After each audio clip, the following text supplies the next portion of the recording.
Évidemment, j'ai lu beaucoup de notes sur le Doubs. Ça ne remplacera pas évidemment les entretiens que j'aurai avec les élus, avec les chefs d'entreprise. J'ai commencé par rencontrer ce matin, comme c'est l'usage d'ailleurs, Madame la maire de Besançon.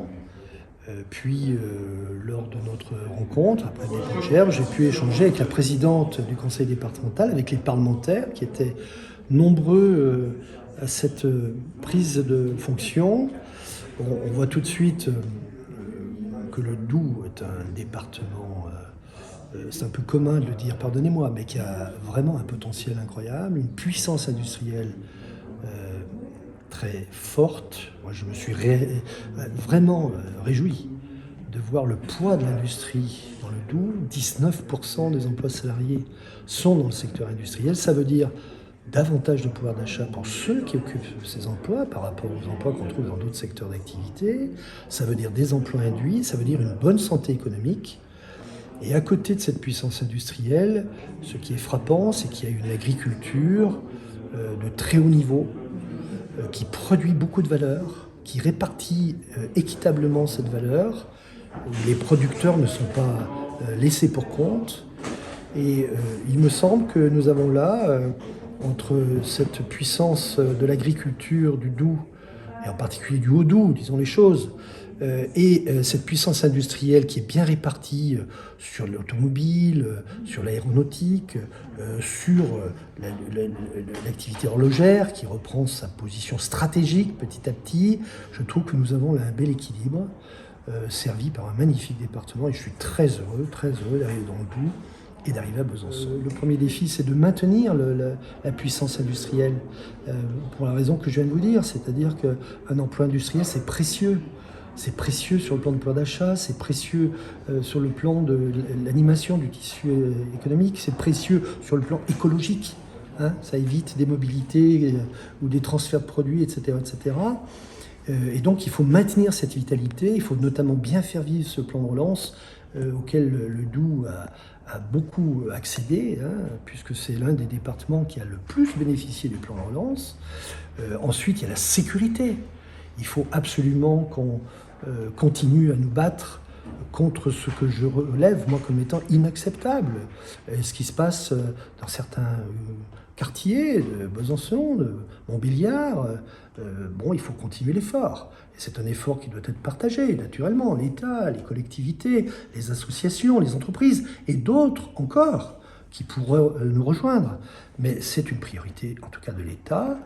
C'est une priorité de lutter contre les violences faites aux femmes, c'est une priorité de lutter contre le trafic de stupéfiants qui fait des ravages dans certains secteurs, c'est aussi une priorité de lutter contre la radicalisation éventuelle. Il faut qu'on soit vigilant, il faut qu'on protège les gens, et donc nous sommes vraiment sur ce sujet-là. Et puis je dirais que le troisième défi, c'est de faire en sorte que nos territoires ruraux puissent offrir des conditions de vie satisfaisantes à celles et ceux qui y vivent. Il faut probablement pousser le développement des maisons France Service pour que les gens aient une relation normale avec le service public, faciliter la vie, c'est pas des grands mots, ça fait en sorte que la vie soit plus facile dans les territoires ruraux. Ces territoires ruraux n'ont pas perdu confiance. Ils ont trop d'atouts pour perdre confiance, mais il ne faut pas non plus détourner le regard. Et donc il faut s'occuper d'eux en liaison avec les maires qui font un travail extraordinaire, en liaison avec l'association des maires ruraux, naturellement. Il faut probablement accélérer le développement de l'Internet fixe, de la couverture de l'Internet fixe, de la couverture de la téléphonie mobile. C'est un impératif absolu. Et donc, il faut poursuivre sur ces priorités. Ce sera dans ma feuille de route. Vous savez que le Premier ministre m'a signé une feuille de route avec des objectifs précis. Et les trois thèmes que je viens d'aborder, avec d'autres, naturellement, hein, figureront dans cette feuille de route et nous attacherons tous services de l'État dans un esprit partenarial avec les maires, avec la présidente du conseil départemental, avec les maires de communes importantes, comme les maires des communes plus modestes. Nous attacherons à faire avancer les choses pour que concrètement, les habitants du Doubs voient que leur vie quotidienne peut être améliorée par la puissance publique. C'est notre objectif principal. Nous avons un taux d'incidence qui est légèrement inférieur à celui du taux national, mais nous sommes sous la menace. Nous sommes sous la menace du variant D, qui présente une contagiosité qui n'a pas d'égal avec ce que nous connaissions sur les formules originales. Et donc le seul moyen de faire face à cela, c'est de développer encore la vaccination. Donc il faut que tout le monde comprenne que être vacciné, ça n'est pas dangereux. Si c'était dangereux, avec le milliard d'injections qui ont eu lieu depuis le début, parce que ce sujet n'est pas du doubiste, il n'est pas français, il est planétaire.